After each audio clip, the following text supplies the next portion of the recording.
Hello there, and welcome to a short episode from Elite Healers Massage Therapy in New York City with your host, myself, Adam Cardone. In today's episode, we're going to talk about tips to help prevent you from falling in the snow and ice. It's a short one, so we're going to talk about those strategies to help prevent falls. Nothing's perfect, but I want to reduce the chance of that happening. First tip we should know to prevent those falls is that you need to change your walking pattern in order to increase your stability while at the same time lowering your center of gravity. Lowering your center of gravity will make it harder for you to fall, and if you fall anyway, you're going to be closer to the earth, so the chance that you're going to get damage is a lot less likely. The second tip is to use the proper footwear treads. This is super important to prevent you from slipping so easily. Avoid wearing sneakers, shoes, and sandals when it's snowing, because these types of footwear are going to increase your chances of falling. Yes, I've seen sandals in the snow.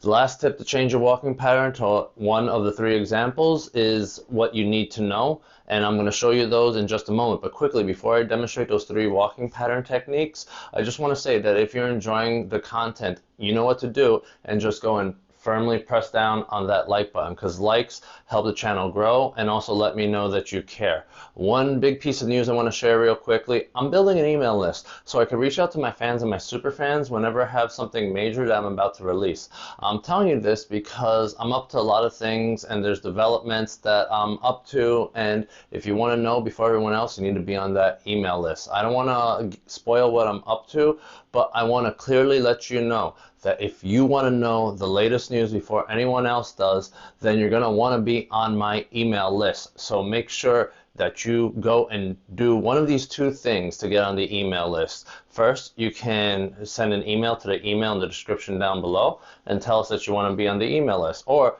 you go to www.elitehealersmassagetherapy.com, scroll all the way to the bottom of the page, and you're going to see an option to join the email list. And do it if you're a fan, because then you'll be able to know about those exciting things before the general public knows.